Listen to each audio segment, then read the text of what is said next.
X 당근 직원과 현 당근 직원들이 함께하는 AI 팟캐스트에 오신 걸 환영합니다. 우!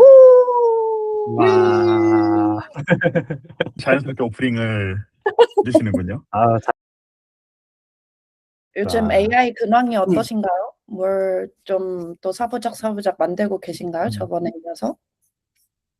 이어서 많은 일들이 또 오, 있었죠. 회사에서 카비 만들고 있는 거, 오늘 안 그래도 전사 발표를 했는데 아주 대대적인 발전이 있었죠. 가장 대표적으로는 이제 GitHub에서 웹훅을 받아가지고 뭐 PR 열렸을 때 댓글 달리면은 이제 애가 알아서 반응한다. 이거를 해놓으니까 무한 루프가 돌아요. PR 댓글도 고진 AI가 달지 않아요? 맞죠? 그 뭐 코더래빗이랑 클로드 코드 리뷰랑 그 코덱스 리뷰랑 해가지고 댓글 달리고 막 이렇게 루프 계속 뺑뺑이 돌려가지고 그 상태로 마지막에 다 됐습니다 하면은 이제 제가 가서 한번 보고 잘 됐네 뭐지 하고 지난주 GitHub 액티비티 탑 기여자 지금 봇들 사이에 있어요. 우와. 물론 이것도 보시긴 합니다. 다 카비가 한 거라서. 와. 이게 GitHub에 자동 연동해가지고 PR 리뷰 달리면은 이거 하는 거를 달아놓고 그 뒤부터 이제 쭉 자동으로 연동하고 나서 거의 한 3-4배 올라간 것 같네요. 시켜놓고 완전 방향이 틀어지는 거 아니다 하면 일단은 쭉 엔드투엔드로 다 해본 다음에 그 다음에 한번 검수를 해보고 이런 식이다 보니까 특히나 카비 같은 경우는 이 뭐 테스트 코드나 다 작성해놓고 그렇게까지 크리티컬하게 작동을 안 할 일들이 별로 없다 보니까 그래서 카비는 거의 바로바로 머지를 하는 편이고 제가 오늘 발표할 때 지난 한 달간의 변화라고 했지만 지난 일주일 동안 카비가 엄청 많이 쌓였어요. 이번에 들어가는 기능 중에 하나가 카비한테 뭐 슬랙에 어떤 메시지가 오면 나한테 알려줘 라든지 그러니까 눈 이모지를 찍어 놓으면은 카비가 인식을 해가지고 그 스레드 맥락 보고 제가 해야 될 액션들을 개발할 게 있으면 개발을 미리 해놓고 일단은 개발해놨다 한번 뭐 확인해봐라. 그러니까 누구나 카비한테 뭐 내가 뭐 특정 이모지를 달면은 그 메시지 맥락 읽고 어떻게 해줘 이런 거를 해줄 수가 있어요. 아니, 저는 사실 마지막에 나오기 직전에 너무 해놓고 나오고 싶었던 게 당근 서비스 슬랙에다가 좀 연결을 하고 싶었었거든요. 왜냐하면 우리한테 반복적인 질문들이 많이 들어오는데 슬랙 컨텍스트만 잘 유지할 수 있으면 우리보다 훨씬 더 잘 답변할 수 있지 않을까라는 생각에서 거기에 붙여놓고 싶었는데 여유가 안 돼서 못 붙였어요. 카비가 잘해주지 않을까요?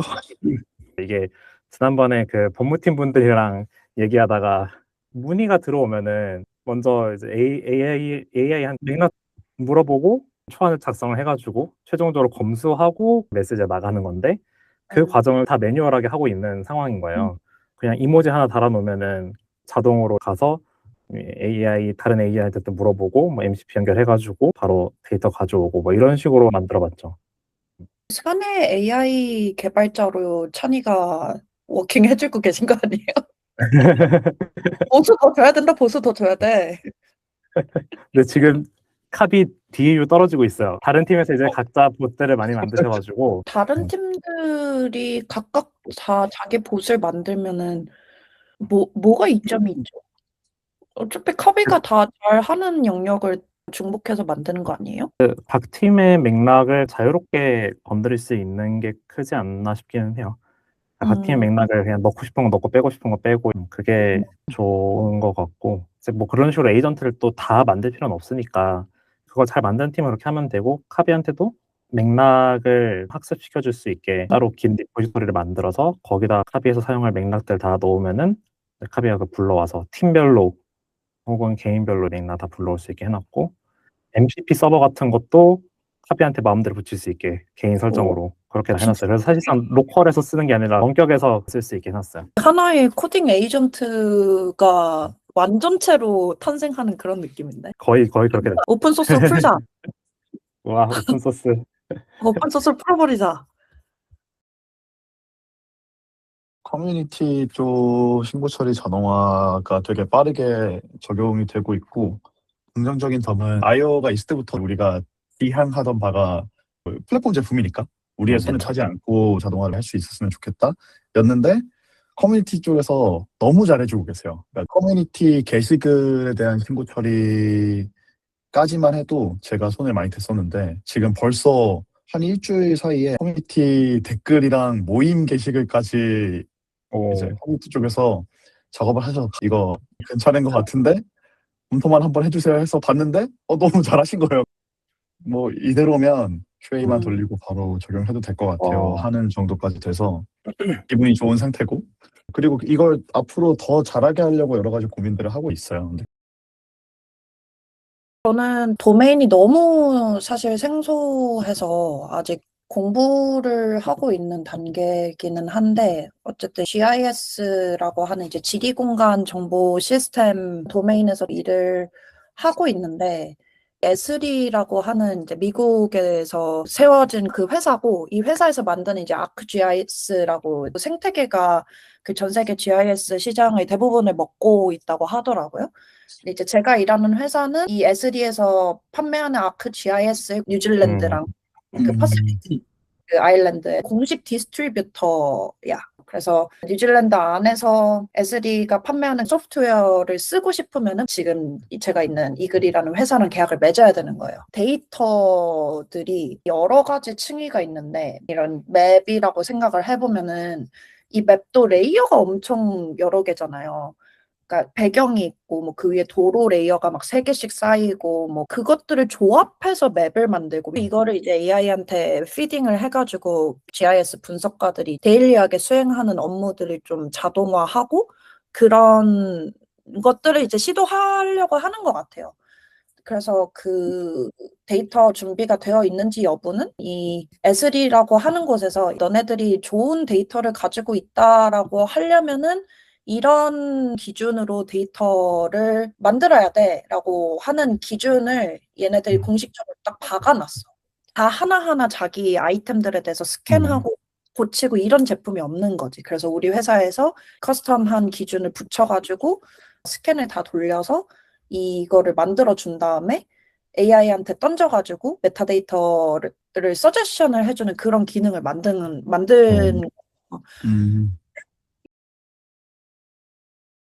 자동화나 에이전트를 적용하는 영역이 넓어지는 것도 중요한데 회사가 바라는 다른 방향 중에 하나는 비용을 줄이는 거가 있기 때문에 최대한 비용 효율적으로 무언가를 해야 되는 상황이고 그런 관점에서 캠프가 기능 형태로 좀 제공해 보려고 하는 것 중에 하나가 프롬프트 최적화 영역이거든요. 이게 뭐냐면 대파라고 뭐라고 읽어야 되는지 정확히 모르겠는데 이게 제네틱 파레토? 그 파레토 법칙의 파레토거든요. 이 LLM한테 프롬프트를 주는데 그 프롬프트를 최적화하는 방법을 얘기하는 그런 연구인데 플랫폼 차원에서 이걸 통한 프롬프트 최적화를 원클릭으로 할 수 있게 제공하는 거를 고민을 하고 있어요. 얘가 작동 방식은 되게 단순해요.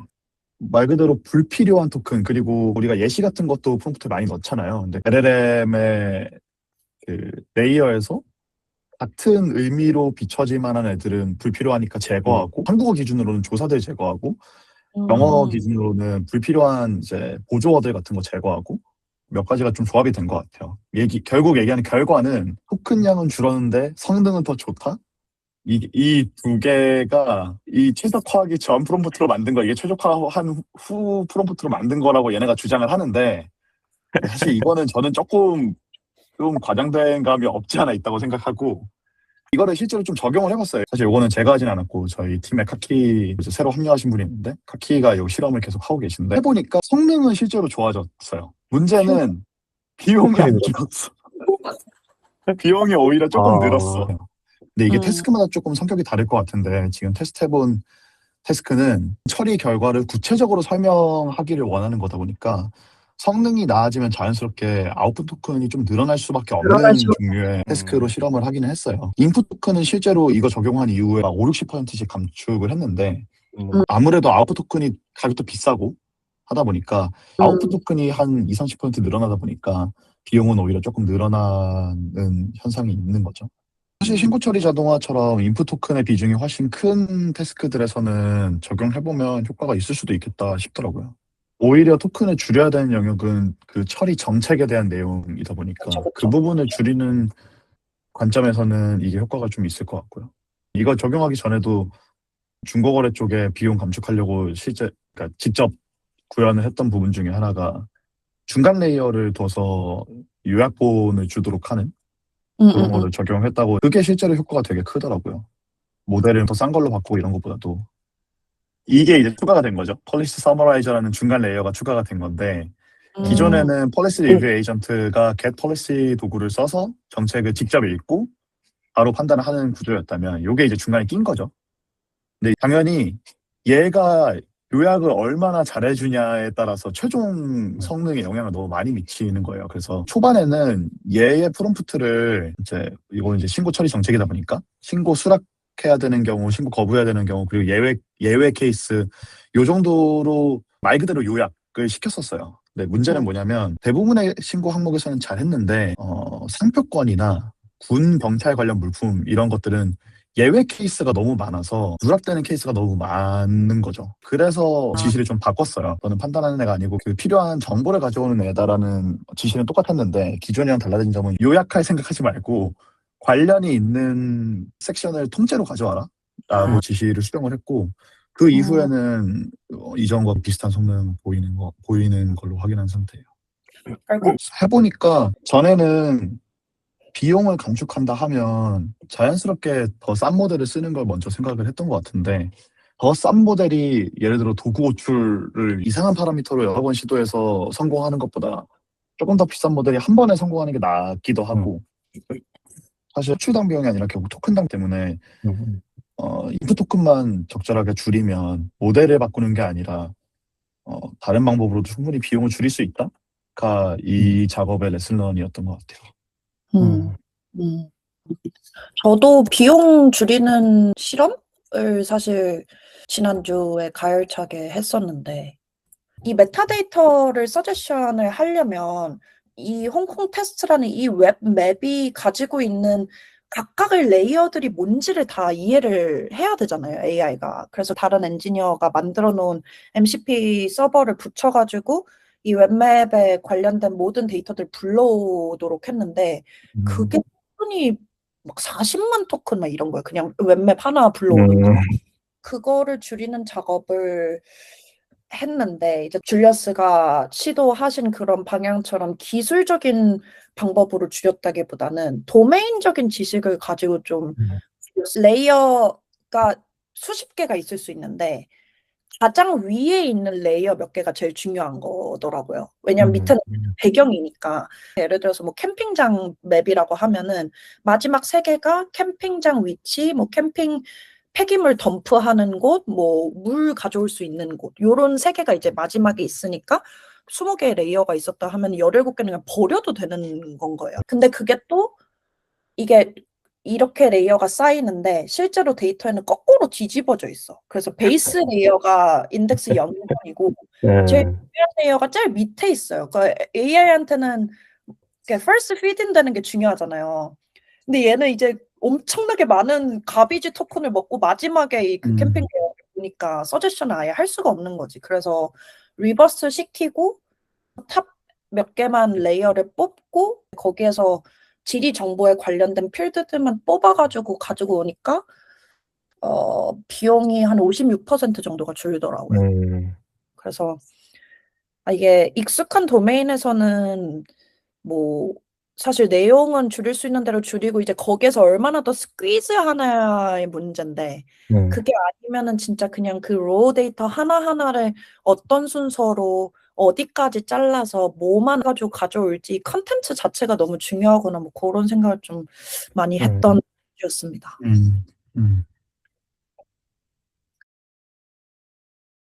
모델 계속 바꿔 다니는 것도 진짜 확실히 필요한 것 같아요. 모델 바꿔 다니는 것도 사실 또 리소스잖아요. 모델 맞춰서 또 프롬프팅도 좀 해줘야 되고. 결국에는 그거를 얼마나 자동으로 잘 하게 해주는가가 캠프가 해야 될 일 아니겠습니까? 그래서 그 일을 하고 있다는 얘기를 하려고 이제 또 제미나이도 2.0은 수명 주기가 다 했고 2.5도 사실 얼마 안 남았거든요. 2.5가 또 6월 말인가 7월 초인가 아무튼 이제 디플케이트니까 1.0, 2.5는 그래도 비용 차이가 크지 않아서 감안할 수 있다고 치면 3 넘어갈 땐 또 비용이 확 올라가 버리니까 올라가. 결국에 비슷한 비용의 선택지가 같은 이제 프로바이더에서 나오는 게 아니라 아예 다른 프로바이더로 옮겨가야 되는 그런 케이스가 계속 생겨난단 말이죠.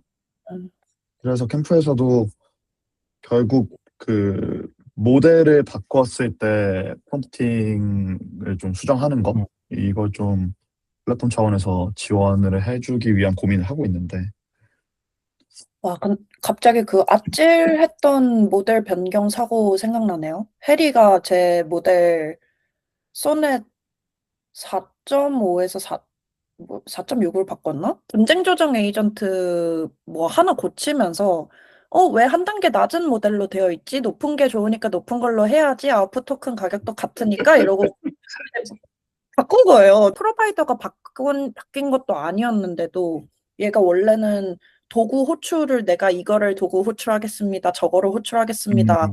이렇게 말을 안 했는데 갑자기 말을 하기 시작해서 저는 모델이 바뀌었다는 걸 전혀 모르고 있으니까 왜 이러지? 했는데 알고 봤더니 그 모델 하나 바꾼 거.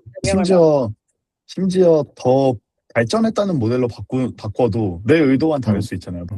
전 카비는 5.4로 바꾸면서 그 아까 정반대의 일이었어요. 그러니까 원래 GPT가 좀 말을 잘 안 하고 계속 도구 호출하고 그냥 혼자서 막 이렇게 하는 그런 성격이 좀 있어가지고 그래서 모델 바꾸면서 좀 중간중간 과정을 좀 최대한 그냥 설명해라라고 하니까 그래도 그렇게 하니까 좀 얘기를 하긴 하더라고요. 결국에는 그 모델들의 특성을 잘 이해하고 있는 것도 중요한 것 같은데 그거는 좀 경험적인 측면에 가깝다 보니까 쓰다 보니까 얘는 좀 말을 잘하네.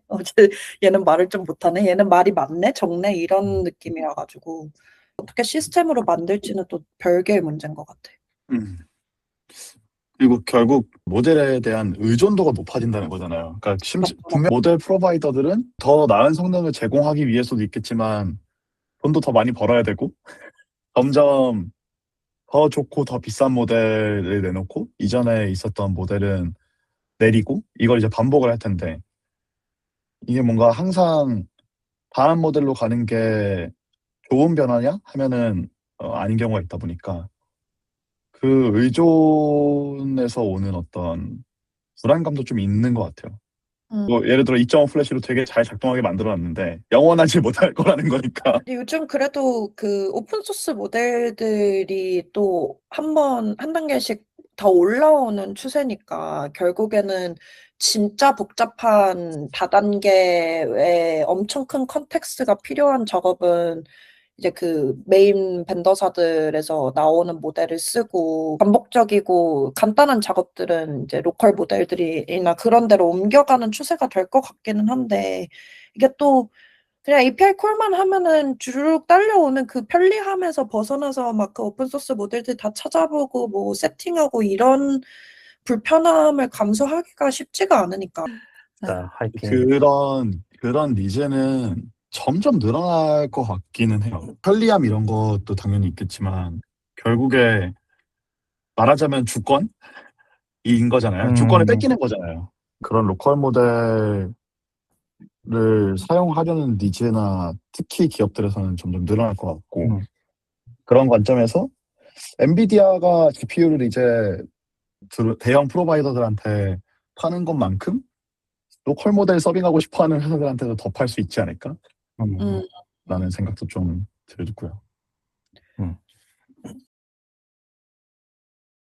최근에 그 이슈 보셨어요? 그 중국에서 엔트로픽 API 프록시 써가지고 불법 증류 모델 만들어가지고 거의 벤치마크 성능 수준으로 증류돼 워킹페이스나 이런 데 떠돈다 그러던데. 근데 솔직히 선택권이 주어진다. 1분의 1 가격으로 클로드 코드를 같은 성능으로 쓸 수 있다 그러면은 그거 쓰겠습니까? 프록시를 쓸 거냐 하면 안 쓰죠.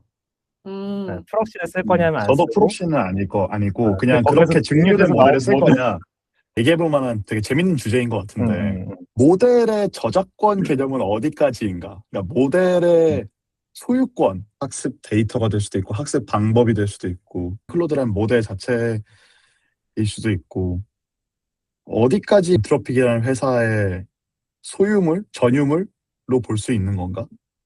어떻게 생각하시나요? 기존의 개념들이랑 완전 싹 달라지겠죠. 그러니까 예를 들어서 뭐 당근 앱이라고 하면 그 서비스하는 앱 자체는 당근의 소유물, 전유물이라고 볼 수도 있는데 플랫폼 자체는 그런데 뭔가 당근의 서비스를 구성하는 베이스 인프라를 구성하는 방식이라던가 이런 거는 당근의 소유물이 아니잖아요. 음. 그러니까 그 범위가 되게 애매한데 플랫폼도 예를 들면 뭐 AWS나 구비 같은 프로바이더 위에서 인프라 프로바이더들 위에서 돌아가는 거고 LLM 모델은 저는 그게 더 애매하다고 생각하긴 하거든요.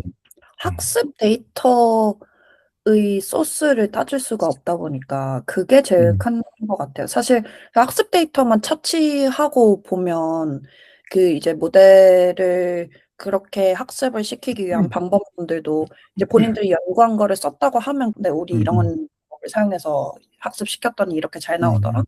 그리고 그 컴퓨팅 자원이나 이런 것들도 다 엔트로픽의 소유권 안에서 거기에 리소스로 된 거기 때문에 거기서부터는 저는 엔트로피 거라고 주장할 수 있을 것 같은데 근데 그 데이터 소스가 결국 그냥 전 세계 인간이 쌓아놓은 어떤 그 지식의 산물이다 보니까 그 학습 데이터에 내 지분도 있을 건데 내 지분만큼 수익 나눠줘.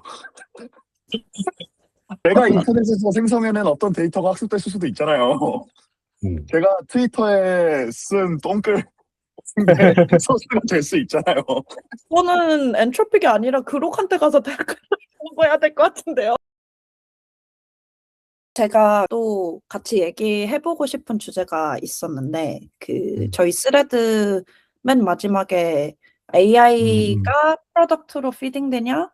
프로덕트가 AI로 피딩되냐? 요런 주제를 남겼는데 제품에 AI를 피딩을 한다는 거는 당근으로 치면 당근이라는 서비스 안에 곳곳에 AI 잘 녹여서 그냥 그 AI를 레버리지해서 뭔가 당근이라는 서비스를 더 잘 쓸 수 있도록 만드는 방향이고 반대 방향은 AI가 있는데 그 AI가 내 데이터를 어떻게 하면 잘 가져가서 더 좋은 액션을 할 수 있지라는 관점에서 데이터나 이런 것들 잘 발무리해서 피딩해주는 이런 방향인 건데 여기에서 이제 S3에서 판매하는 것 중에 하나가 ArcGIS 프로라고 이 데스크탑에서 돌아가는 무거운 분석 프로그램이 있어요. 기능이 엄청나. 근데 엄청 세부적이죠. 그러니까 이게 전문가가 아니면 다루기 힘든 분석 도구인데 거기에 AI를 가지고 들어 올려다 보니까 뭔가 기능을 만들어가지고 끼워 맞추는 느낌을 받는 걸 봐요. 아니 저거 AI한테 해달라고 할 바에 분석 도구들 조금만 공부해서 하면 사실 더 좋은 결과 나올 것 같은데 그런 느낌? 반면에 이제 후자 같은 경우에는 이 전문 분석 도구를 쓸 수 없는 비전문가들이 일상에서 업무를 하다가 이거 궁금하네? 코파일럿 열어서 이거 찾아줘라고 했을 때 ArcGIS 프로만큼의 결과는 아니지만 어느 정도 릴라이어블한 결과를 가져다 주고 뭐 내가 애저 뭔가를 쓰고 있다면 애저 파운더리에서 만든 뭐에서도 가져다 주고 이런 게 훨씬 더 효용성이 있을 것 같다는 생각이 드는 거. 저는 당근에서는 전자에 더 가깝게 일을 해왔다 보니까 기성 프로덕트에 AI를 끌어오는 방향이 생각보다 너무 어렵다? 사실 캠프 가지고 당근 안에서 사용될 수 있는 에이전트 만들어 보려고 했는데 번번이 좀 실패했잖아요. 이제 일을 하고 있는 하는 이제 후자 쪽이거든요. AI에 우리 걸 잘 피딩을 할 수 있어야 된다.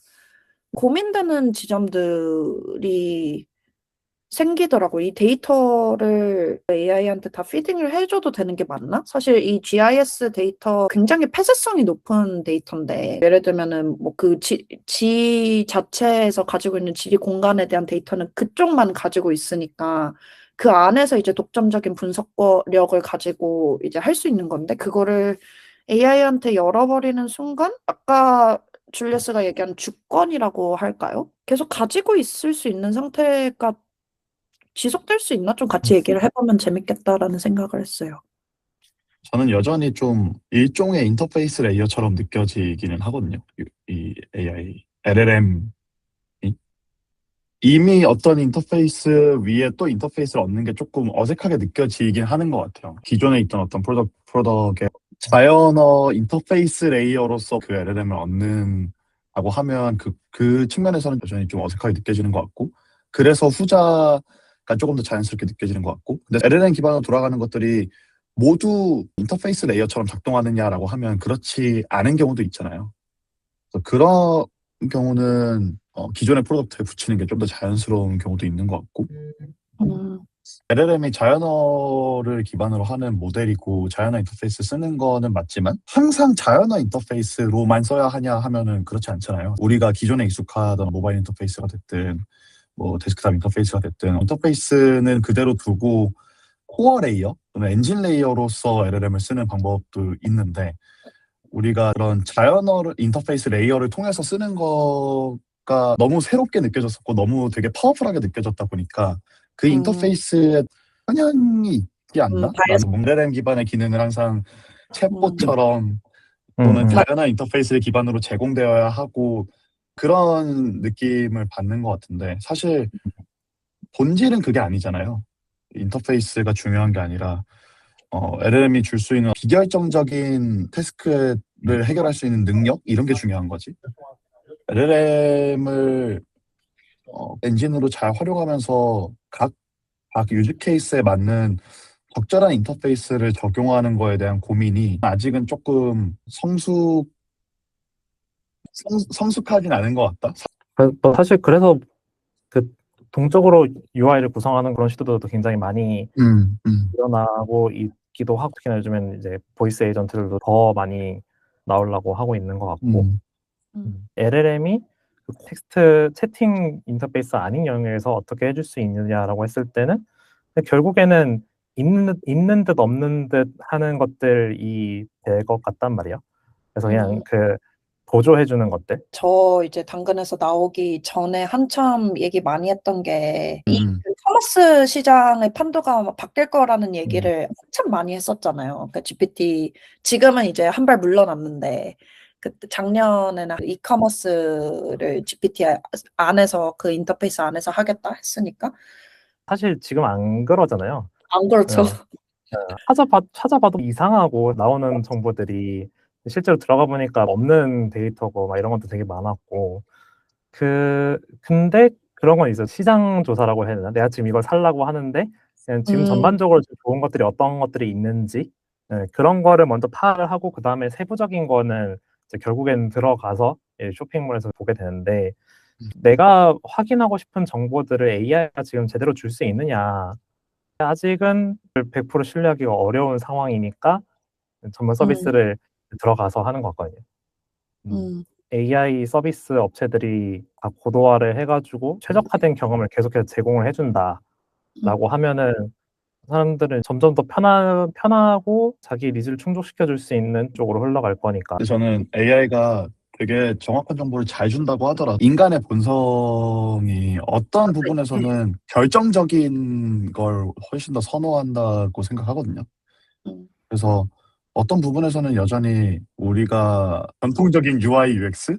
그러니까 UI, UX라는 게 뭐 생긴 지 얼마나 됐다고 벌써 전통적인이란 말을 붙이겠냐마는, 어쨌든 전통적인 UI, UX에서 이 수많은 인류가 함께 학습해놨던 것들이 있잖아요. 인간이 어떤 UI 패턴을 선호하는지, 어떤 UX를 선호하는지, 이런 것들이 없어지지는 않을 것 같다라는 생각도 들었어요, 저는. 한창 그 쇼핑몰이 다 AI 클라이언트로 들어간다 막 이런 얘기 했을 때 조금 회의적이었던 포인트 중에 하나는 사람이 항상 목적성 탐색만 하진 않는다.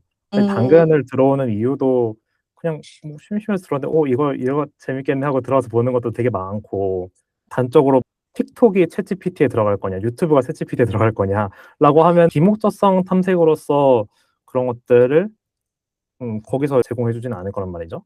정말 어떻게 보면 여가로서 하는 게 있는데, 그럼 여가를 계속해서 사람들이 즐긴다라고 하면 그런 포인트에선 챗GPT는 덜 매력적이지 않을까? 그런 생각도 좀 들었습니다. 확실히 당근은 IT 서비스다 보니까 인간의 어떤 즐거움, 본성 이런 쪽에 집중이 돼서 생각이 되는데 결국에는 약간 만능 답변인데 태스크에 따라 다른 것 같아요. 그러니까 나가다. 하려는 일에 따라. 근데 그게 진짜 핵심인 것 같아요. 최근 이제 작업을 하면서 그래서 얘가 뭘 해주는 애로 내가 생각을 하고 있는 거지? 어떤 가치를 제공해야 돼? 얘가 풀려고 하는 문제가 뭐지가 내 머릿속에서도 불분명하니까 에이전트도 표류를 하는 거야. 그러니까 내가 만든 AI 제품도. 그게 뭔지를 명확하게 파악을 하는 게 뭐 이거 AI를 쓰든 뭐 이전의 소프트웨어 엔지니어링이든 비단 엔지니어링뿐만이 아니라 인생사 모두가 다 내가 뭘 해결하려고 하는 거지. 뭐가 하고 싶은 건가? 제 질문이 아닌가 그런 생각을 해봤습니다. 네. 저희 벌써 1시간 25분을 지나가는데 와. 우리 오늘 4가지나 했어요. 첫 번째 아이오 새로 이사한 집. 두 번째는 우리가 서로 AI 비용을 줄이기 위해서 얼마나 노력을 했는가. 세 번째로는 약간 철학적인 얘기로 들어가서 누구한테 책임이 있지? 내 집은 누가 돈 주지? 이런 얘기를 좀 했고 마지막으로는 AI한테 우리 거를 피딩을 하느냐 우리 서비스에 AI를 잘 데리고 들어와서 하느냐를 가지고 텍스트 인터페이스 라든지 AI가 근본적으로 해야 하려고 하는 태스크가 뭔지를 알아야 된다든지 이런 얘기들까지 갔는데 풍부한 팟캐스트였어요. 와, 고생하셨어요. 좋습니다. 안녕 많이 안녕. 모아있다.